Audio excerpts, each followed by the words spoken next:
All right. Hey. It is the Rick and Dave show. Hello, everyone. This is a Wednesday that we are recording on. We're so excited to be here as part of the Rick and Dave show. I am Dave Stein, a real estate agent, investor, part of Sub2 and Gator Communities, joined by my co-host, Rick Boehm. Rick, why don't you tell us about yourself? Rick Boehm. I'm part of the Pace Morby Gator Group. I'm also in Sub2. And So I do financing of real estate. I'm looking to acquire real estate via Sub2 and trying to build a real estate portfolio. and today we are joined by one of our good friends, Tigger. Tigger, I've never actually heard your last name say it, so I wasn't going to plan to butcher it. So actually, yeah, it's Hugo. Hugo, but on my Facebook page, it says Pifer. Long story with that. I can't change it. I've tried a million times. So that was my, previous married name. So it says Tigger Pifer, but it is Tigger Hugo right now. Gotcha. Well, Tigger, we are so excited to have you on today. Folks, what we're talking about today in general is midterm rentals. One of the things that we talked about in a previous episode regarding fear is tenants. What about bad tenants? One of the ways to navigate not having such lengthy tenures of leases is midterm rental. Tigger's also in these groups with us. She is well known amongst the entire community within Sub2 and Gator. I'm sure I could have a full page. She's a celebrity. Let's face it. Yes. She's Okay. Yeah. a celebrity. Yeah, that's a good way to put it. If it's anything of a celebrity status, it's only because I'm a go-giver. There you go. You are one of the models and tenants of Sub2 and Gators being a go-giver. But she Tigger, is absolutely that. Give us a quick snapshot, a 1-minute intro. Who are you? What do you do? How'd you get here? Good question. So basically, my journey began. I'll just go back as a Navy veteran, a diesel mechanic while I was in the Navy. Had 5 kids, was married for like 22 years. And to basically fast forward, I got into the sales role as a career. I've always been in sales, but it's always been tied into mechanics or parts. And so I was in the transportation industry for quite a while with the Rush Truck Centers. I don't know if you heard of them before, but Rush Truck Centers sells parts to a vast amount of smaller companies, large companies. Basically we just call it sling and truck parts, right? Yeah. I got into that and then stayed in that for a while. Got tired of that and wanted to get into the healthcare system. My husband is a pharmaceutical sales rep, and I thought, you know what, this is a lot better gig than what I'm doing right now, right? So I got out of the transportation selling parts into the healthcare system in the senior living space. I don't know, Rick, I don't know if you even knew that, but I have been a marketing director for a senior nursing home. I was there for a couple of years and quickly realized during my stay that this organization that owned these 9 properties of assisted living and senior living basically didn't give a crap about human life, and it was always about the bottom dollar, right? So our facilities faltered, the employees were, in and out. It was a revolving door. You couldn't keep good health or good help. And so, yeah, it just got to be pretty monotonous. And not to mention, I could not wholeheartedly put in anybody's family that I knew into our facility. We were, basically neglectful. They were getting hurt and then later passing in the hospital because of our negligence in our facilities. I just couldn't be a part of it. So it got to the point where it was really stressful, and I joined the Sub2 Gator communities of 2022 and was working this position, and it was super stressful. Anyway, long story short, my husband said, hey, a year ago, January, why don't you just quit and do the real estate full time? So that's how I got here. So joined sub 2 first, and this is how fast this community has grown. It went from 2,500 when I first joined in April of 2022 to like 14,000 right now. It's powerful. Same with the Gator community. It was only a couple months later, I think maybe June, I signed up for the Gator community, and there was like 750 people at the time. Now there's over 9,000 or close to 9 or 10,000 people in that community. So that's how I got to this part of my real estate journey. So isn't it so cool, especially in these two communities, how diverse the backgrounds are? There's few of us that are like, I woke up or I graduated high school and said, I'm going to be a real estate investor. There is prior military. You said you were in the Navy. There's Rick in the pharmaceutical world. You were in sales. We have truck drivers. We have firefighters. We have everyone. And that's the beauty of real estate, is how it can serve anyone. 100%. And you can do real estate full or part-time. That's the other beauty of it is, I'm still full-time, I still work full-time, and I work 40, 50 hours as a pharmacist. I'm a full-time, and I'd like being my pharmacy world.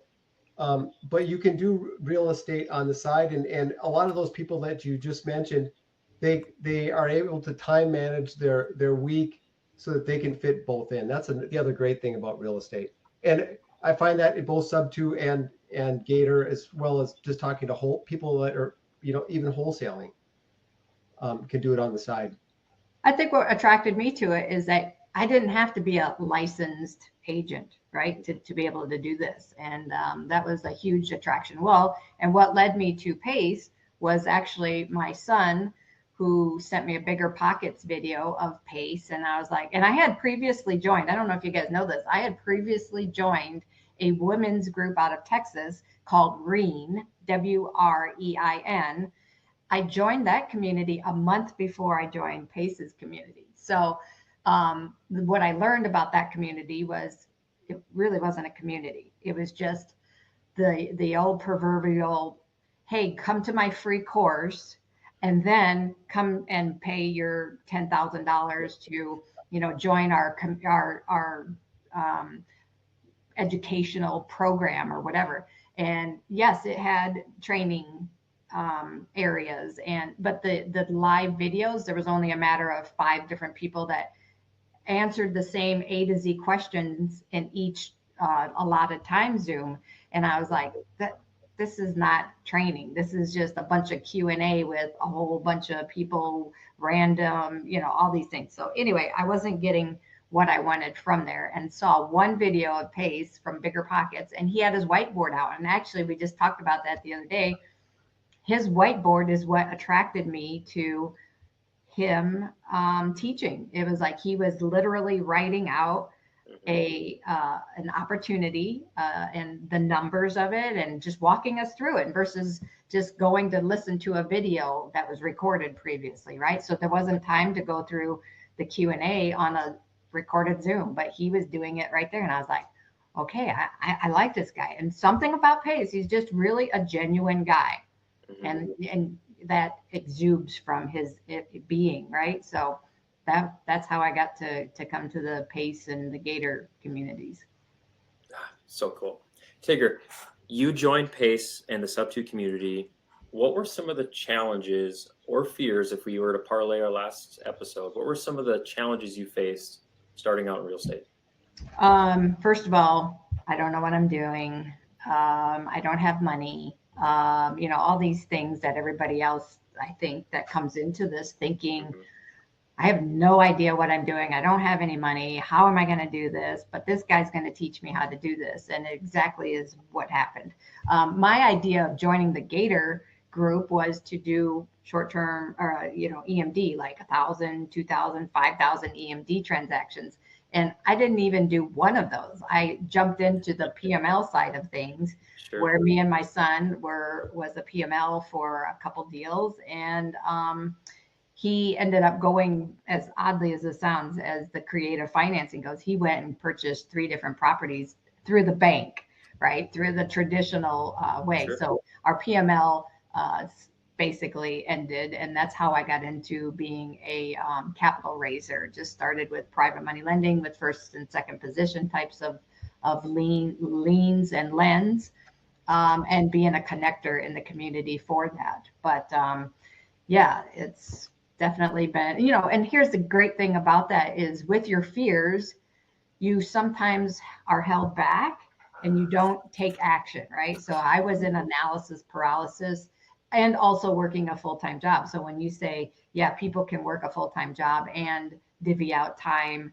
afterwards to go and do this, well, I'm coming up with my excuse of like my job was stressful and I just couldn't mentally prepare myself to do anything else. And I would just come home and do the same old thing. And so my time of membership was wasted on not learning and growing. Or, sure, I would show up on PACE Zooms when PACE did a lot more of his Zooms. But that was about it. I didn't take action, right?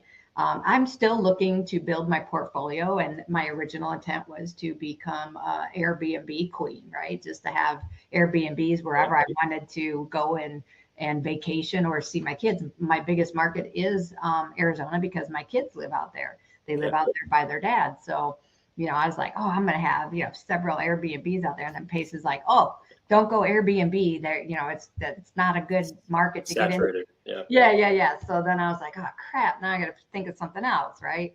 But yeah, the fears can really put a damper on somebody's growth, and success, right? If you don't take action and put yourself out there. And first of all, I don't know if anybody comes into this real estate investing world thinking that there is no risk.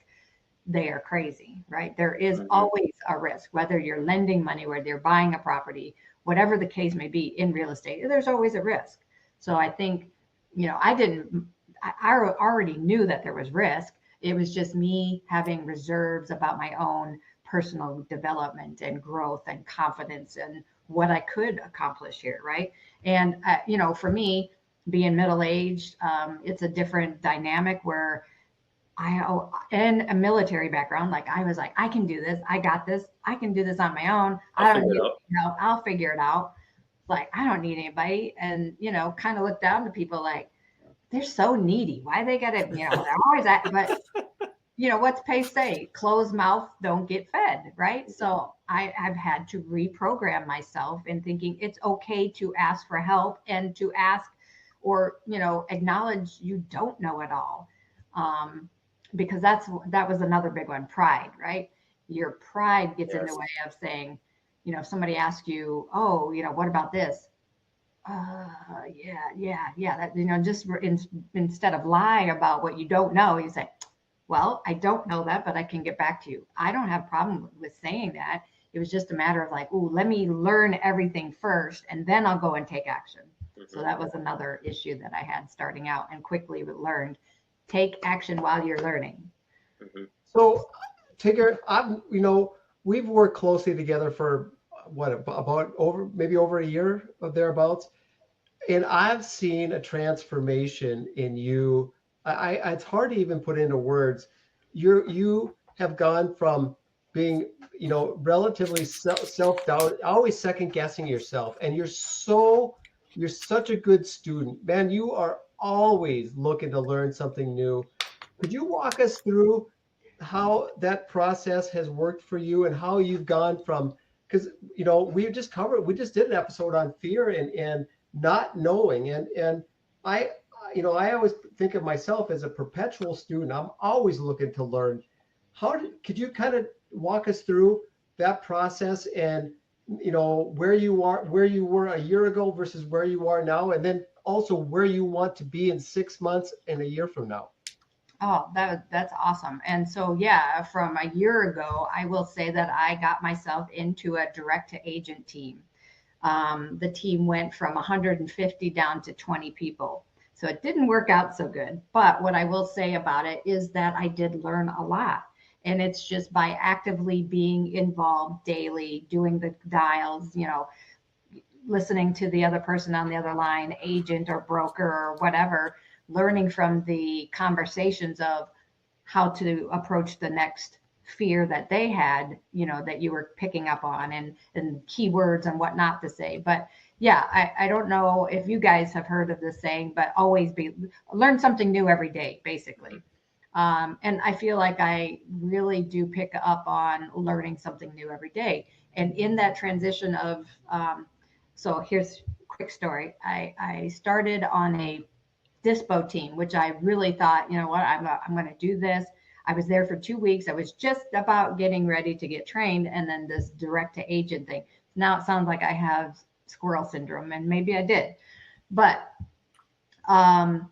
the direct to agent team, really got my learning on the whole creative financing and the subject to and how it all worked, to be able. So through about 5.5 months, I stayed on this team, and it wasn't very successful for me, and for others, as why they dropped off. They just didn't have the systems and processes in place, even though I knew it could have been a really good team and I could have helped them. Like, I kind of thought, well, shouldn't we all be growing into the next phase of this team to be able to help level up the next group of people that come into it? If they just didn't have that concept down yet, right? And eventually it dissolved. But I had the foresight enough to know that, gosh, guys, if we could just help each other grow into this next stage, we'll have a well-oiled machine going. And of course, probably, like you, Dave, the military background to help us structure things the way that we see that they could and should be. So yeah, learning through that process was tough. And that's actually how it got me into more of the private money lending as well. Because at that point, the leader said, hey, I'm going to start bringing in deals to our little group here so that we can all earn money together. We'll all, start lending on these little deals that I bring in that I've vetted and all this stuff. So I was like, oh, okay, that's a great idea. I'll go out and get more deals too and bring them in. Well, I had 14 deals come to me in a matter of a week, trying to come out and say, hey, bring me your deals. I'm going to get them funded through our, group. And I would go back to the leader and I would never hear another answer from him. He wouldn't tell me how much money we had to lend, what are the parameters, any of these things that I needed to know before I started to look like a fool. Right. And so I was like, okay, this is not going to happen on my watch. Dang it.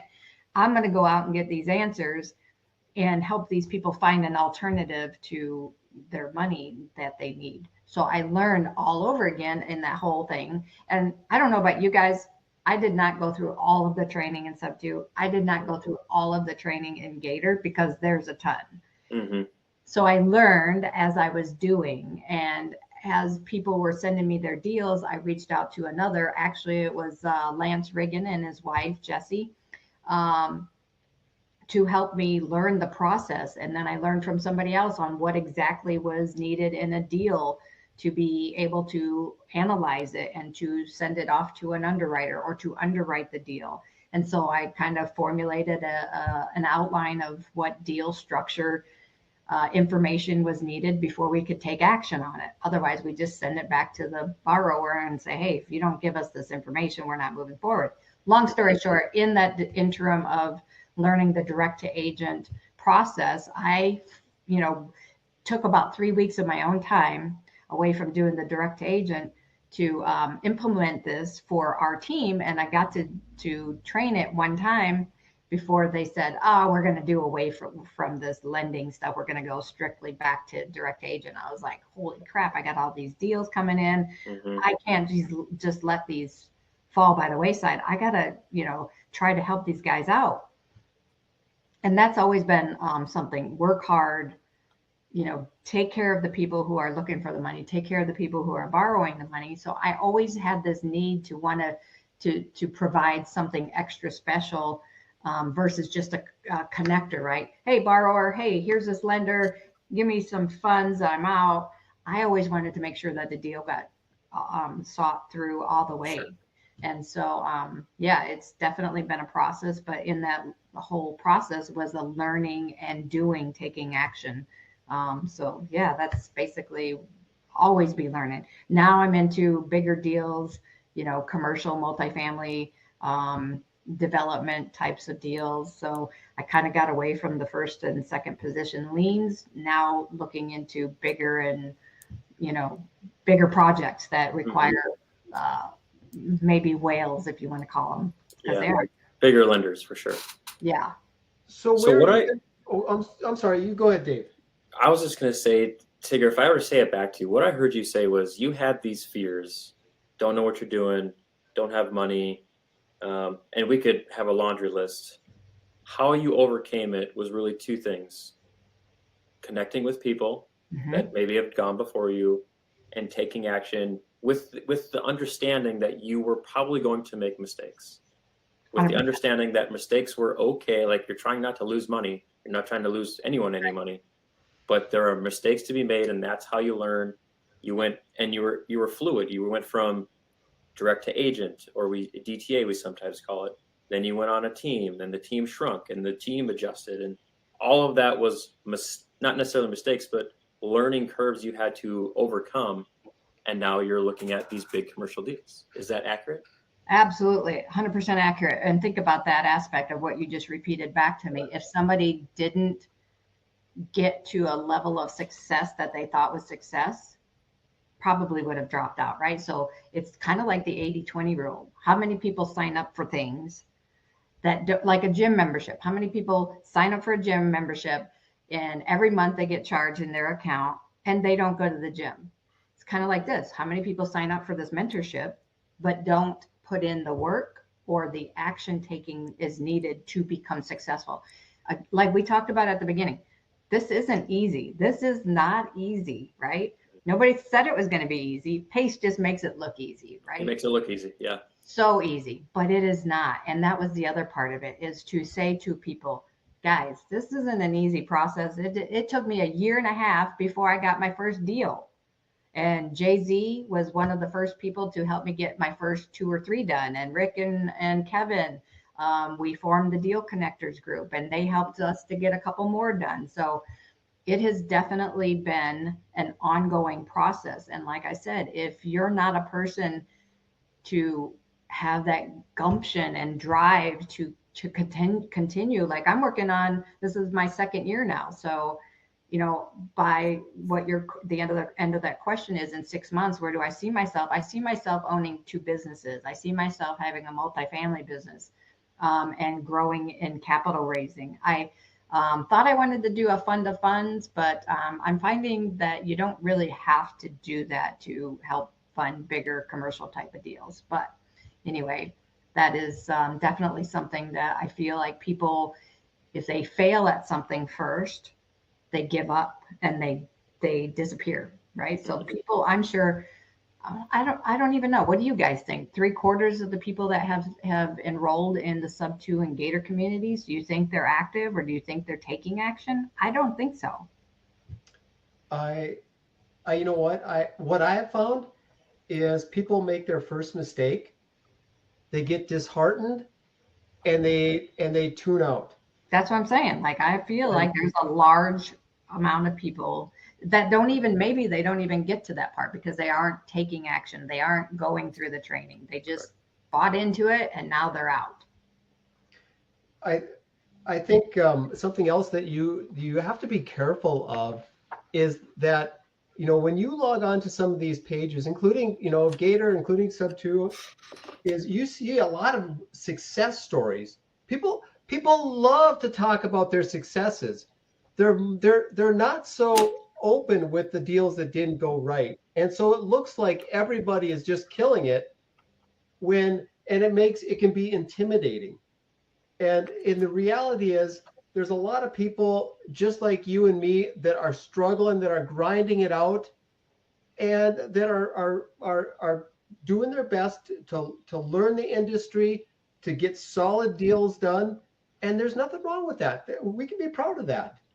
You Heck, know, heck no, there's nothing wrong with that at all. And yeah, that was one of my when I put on my post, like I was like, hey guys, because Pace had just got done saying, guys, if you're winning or if you're doing, like post on your wins and share your successes. And I wasn't really one to do that, but I thought, all right, I'm going to do this. I'm going to tell everybody all the things that I had to get to this part. And now look at me, I've stuck through it. I've successfully made, like 30 grand in 3 months by just being a connector. And that was one of them. Like, I sat back and watched all these people. Hey, I just joined Sub 2 3 days ago and I got my first check for $40,000. And I was like, how the heck? Dang. Or people that I've been in for a month and look at me, I just did this deal and that deal. And, it was like, I feel, it just makes you feel like, what am I not doing right here? Yeah. It's So all what's about your next? timing. I'm sorry, I didn't mean to cut you. What's No, your next project? Are you working on some midterm rentals? What are you working on now, and where are you going here in the future? Well, that's a great question. And this is wonderful about the whole journey of real estate is that you can pivot, and you will pivot. People will pivot on their journey. You think you're going to go down one straight path, but the next thing you know, you're involved in you meet somebody and you're like, oh, what a great idea. Let's do this. And so maybe it sounds like squirrel moment again, but call it what it is. Opportunities. You're vetting opportunities. Yep. Opportunities. Thank you. And so, yes, I actually connected with Reagan Sonnabend, and she lives in Illinois too. Not too many people do live in Illinois that are in these groups, but she reached out to me. She actually has a property that is in Michigan, and I was going to help her co-host a meetup, a tri-state meetup, because it's like right on Indiana, Michigan, and then Illinois. And so I had my car loaded up the night before just to get up at 5 a.m. to drive up there because it started at, I think it was like at 10 a.m. till like 2. But I ended up getting food poisoning. Anyway, I didn't talk. Yeah, so I didn't go. So I didn't talk to her until I went out to Arizona to visit, and it was in like late January. And she reached back out to me, and she's like, "Hey, I got this idea. I'm already in the corporate rental space, and I do 3 and 4 bedroom properties." She's like, "But man, you would not believe the opportunity that we have in 1 and 2 bedroom opportunities. I have to turn them down all the time." So her ratio was 1/3 is 1 bedroom, 1/3 is 2 bedroom, and the other third is like 3 bedroom and up. Sure. And she kept constantly having to turn away 1 and 2 bedroom. And I was like, she's like, I just see with the 2 communities here that we could really, somebody, I need a partner to like help me grow this, and reach out to these communities and be able to share our platform that I could help them get these vacancies occupied by micro arbitraging or whatever you want to call it, and take these properties on. We've reached out to a couple of people in the Sub 2 group that have multifamilies, and we are looking to take on probably 10 units in the Myrtle Beach area. We will sign a contract and utilize these properties for corporate rental spacing. So some people call it midterm rental, some people call it corporate rental. We call it corporate rental because that varies in different tactics or platforms. So yeah, I was like, sign me up. I will help you get this. I've been in the communities for over just about 2 years. Let me help you grow this idea. And she actually reached out to Tanisha Epps, who's been in the community from the very beginning. But she recently got promoted at her W-2. I don't know how she does that. She works a full time, does the Sub 2 stuff, plus her own, midterm rental stuff. But anyway, she was just way too busy to even entertain the thought of teaming up with Reagan. So I was like, hey, I'll help you. I'm, well known in the communities. I will help us get some traction and help, pull people out that have Airbnbs that aren't getting rented. Let's do this collectively together. And so we did. We formed the partnership, and we actually are in the middle of forming our own software to be able to accommodate what we're putting into the database. So it's all in one platform because, we were and we have a company that is doing that for us. And so, we're going to have an affiliate link, kind of like Pace does, and bring people into this platform that are on the same like doing the short-term, midterm corporate rental space. And so, yeah, that's exciting. I just got off a meeting probably about an hour before this meeting today. And so it's coming along. So yeah, there's that part of it with the corporate rentals. What was the draw from your business partner? Why not long-term rentals? Why not a multifamily where it's year-long leases? What was the spark for, hey, let's reach out to these corporations that need spaces around the country? Well, think about it. If you're an investor, let's just say you are Joe Schmo homeowner, and I came and said, hey, I want to arbitrage your property. And they were like, oh, okay, yeah, that's good. Yeah, let's do it for a year. Okay. Whatever maintenance issues goes on, that homeowner takes that on, right? Me as an arbitrage, I'm going to go rent it out to somebody else as a short-term rental, doesn't have that responsibility, right? But the homeowner does. Well, here's the thing with that, which I have seen firsthand through my partner who has already had this corporation going on for like 10 years now. She has a what we call crazy landlord that is trying to put all the maintenance on her for like a toilet leaking, and it's just like a crazy back and forth. And the tenant just happened to be like this crazy tenant that is just like, nothing is going to be perfect enough for them. But anyway, the issue is dealing with investors versus just Joe Schmo homeowner, onesie twosie types of rentals, right? So with investors, we all understand that, hey, if you own the property, it is on your end, unless of course the tenant damages something. It's on your end to upkeep your property, right? To be livable. So that aspect was one of them. The second one is with a long-term lease, you're only going to get market rate, right? Or maybe below, or just maybe above. But with a corporate rental, you're going to get above market rental rates, right? So if I'm arbitraging a property from you, you're going to get the market rent. You can go up a little bit with us in knowing that you're going to get a higher income for your rent. And then we're going to mark that up with the corporate rental people. Hey, Tigger, if somebody's not familiar with the term arbitrage, can you just quickly explain what that is? It's just basically a sublease. So we would be subleasing with the landlord, and we're going to sublease that to another entity. Same thing with the corporate rental people. Like we're going to have a master lease. We're going to have a master lease, and we're going to be in charge of the lease with the person who owns the property, and then also a lease who the corporate entity is with us.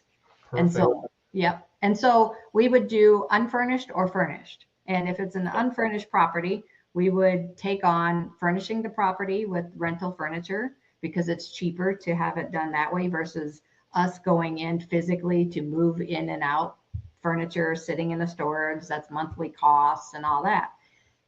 We would even go as far as to changing the utilities into our name so that we would take on that and charge the tenant, right? So we can take on furnished and we can take on unfurnished.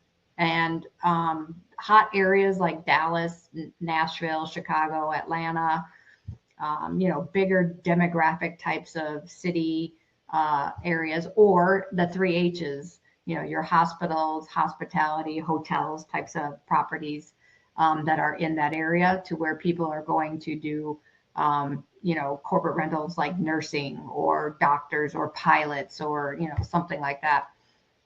So yeah, that's the advantage of versus doing a long-term lease.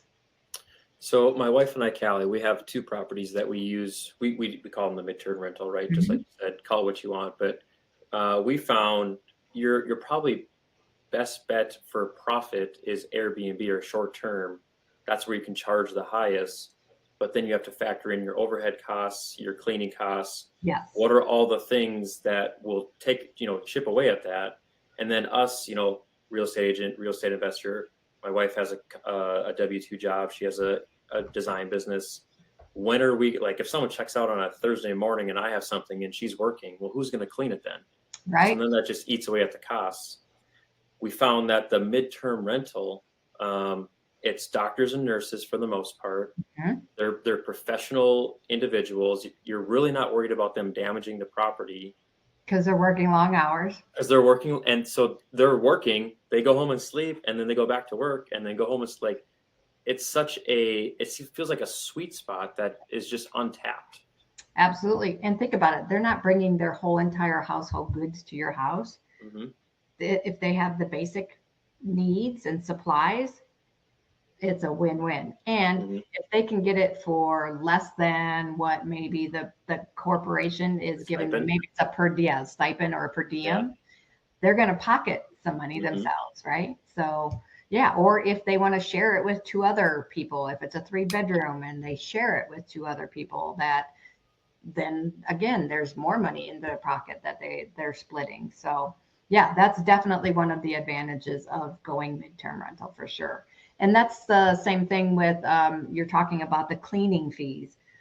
There are no cleaning fees. They take care of it themselves. Like, and if it's for 30, 60, 90 days, a year, those people are taking care of, their own cleaning. Or, obviously if you do have a landscaping cost, yes, there's landscaping. Or if you want to charge them, in the lease agreement for a pool, if you have a pool, the upkeep on that is the same thing. Like you just, put it into the rent.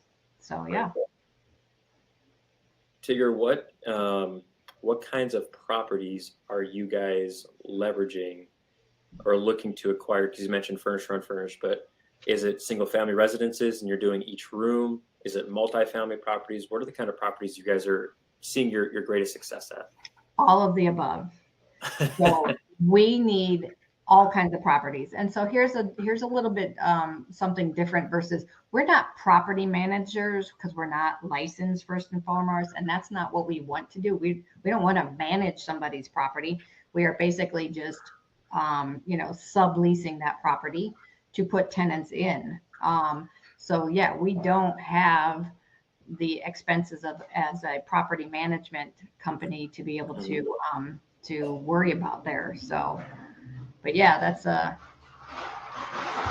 another avenue of the luxury of having a midterm corporate rental space. But multifamily, we want to actually look into Vina Jetty's multifamily group to be able to say, hey, and we've heard that this is a need, that people that have multifamily properties, maybe they got a 89% occupancy and they want to bump it up to 93%. Or, it's never good when somebody has 100% because it's showing that their rents are too low. It's never good to be low on the rent because then it's showing the bank that like you're underperforming and, not doing it. Yeah.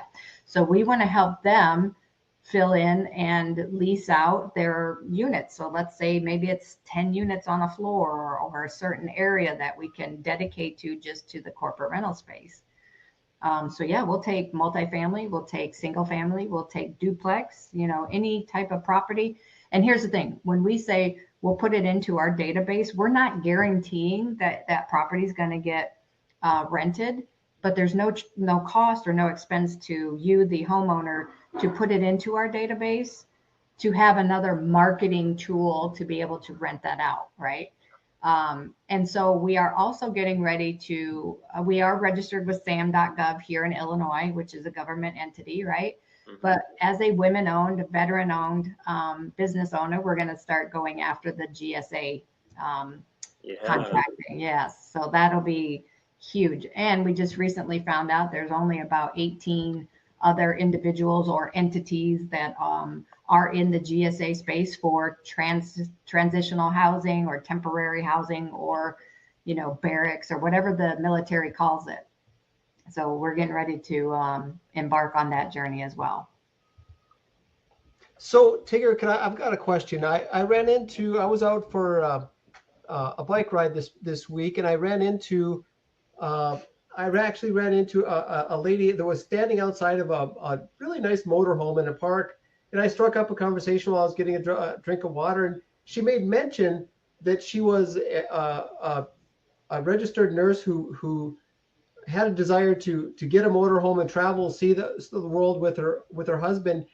and they actually ended up renting out their home back in Kansas, and they used the rent money to purchase this very nice motorhome.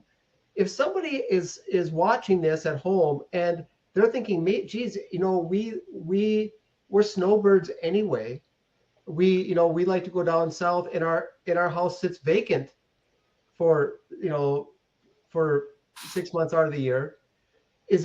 Can they come to you and say, I would love to rent my house because the house someone's actually living in the house, which is good for the house, Mhm. and it would provide some extra income for them to do whatever they so choose. Is that a possibility? Heck yeah. And that's what a great idea.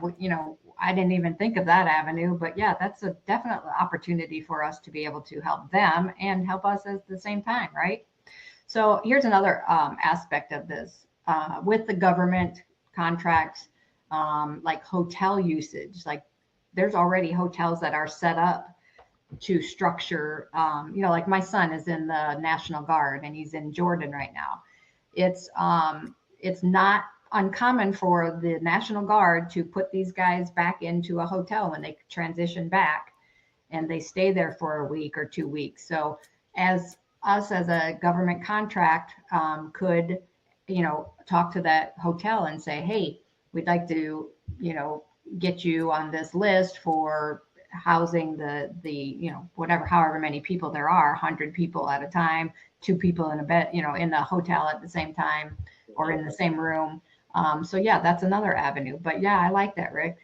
Having a homeowner that's traveling and can work nationwide or wherever they're going. Yeah, we would love to help them out. Again, we're not guaranteeing, and we don't charge for them to put the information into our database.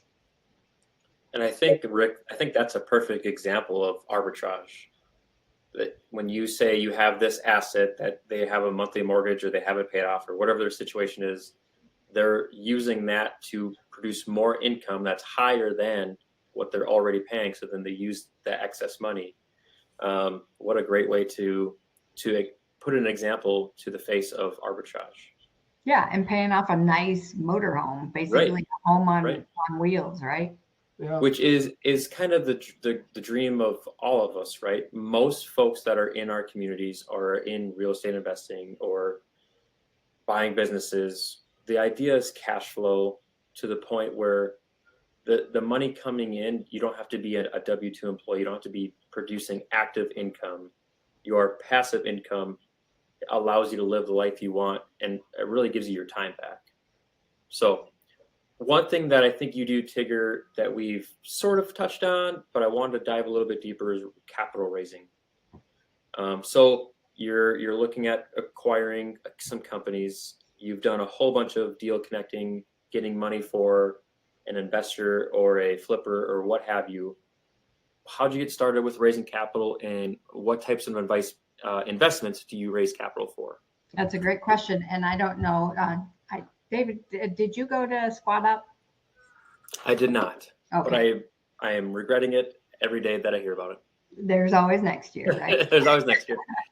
But when we were at Squad Up, one of the things that Jamil did on stage, he went through his, idea of how to get more business, how to attract more attention to yourself and what your journey is or what your job is.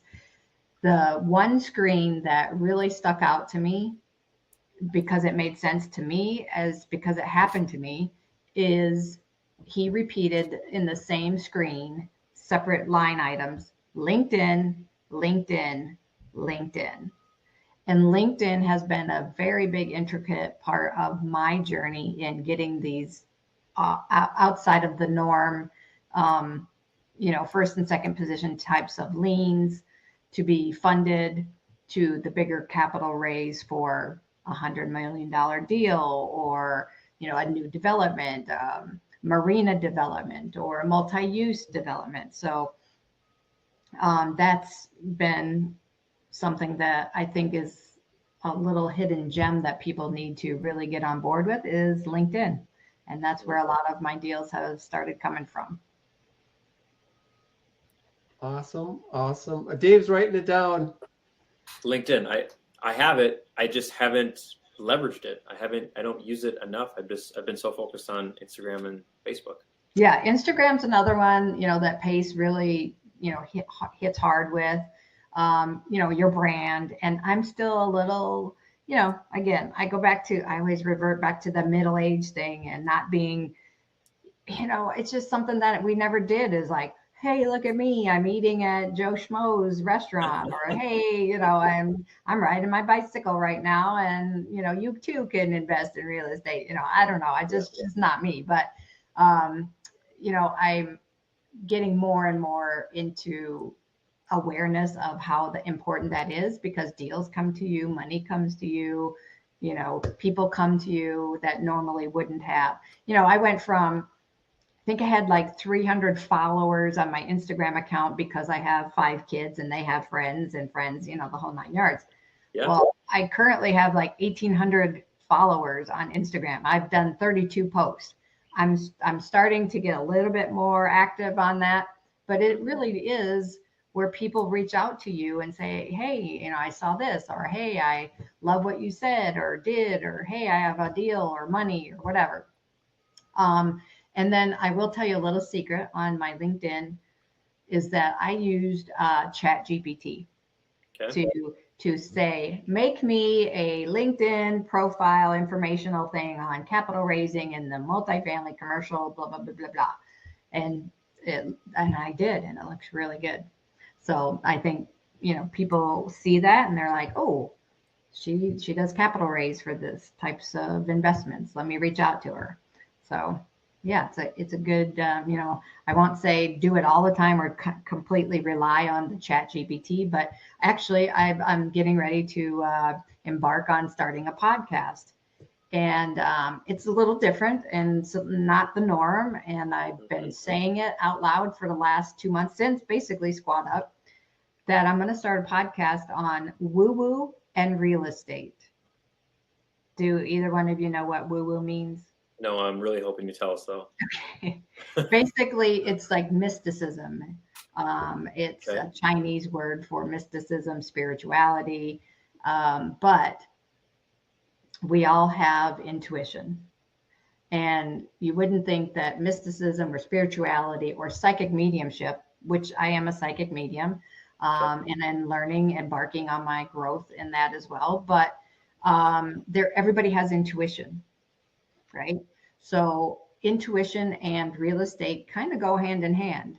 If you start getting a little feeling like, I want to buy this house, but I'm just not real sure, intuitively, you probably shouldn't be buying the house, or, anything that happens inside of a house that people already have, AKA ghosts or paranormal, like that's another thing, right? People like, is there something in my house? My keys were here and now they're over here.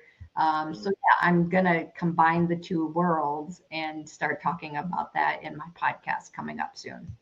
Oh my gosh. That's super exciting. Yeah. I have so many people that just cannot wait for it. And in fact, Jamil is actually going to be coming on. He said he will come on to podcast, and we can talk about this because he's actually gone down a spiritual path of his own. And I don't know if you guys know this, but he has a podcast on YouTube every other Thursday, Ask a Psychic. I just missed it last week, but I'm gonna go to it on the next one for next week. That will be on the podcast. He'll have another podcast on Thursday of next week, I believe it is. So, oh my gosh. Yeah, again, people from sub 2 group, and just act like, hey, just ask a psychic a question, and it's amazing what they come up with. Again, it's pretty cool, different.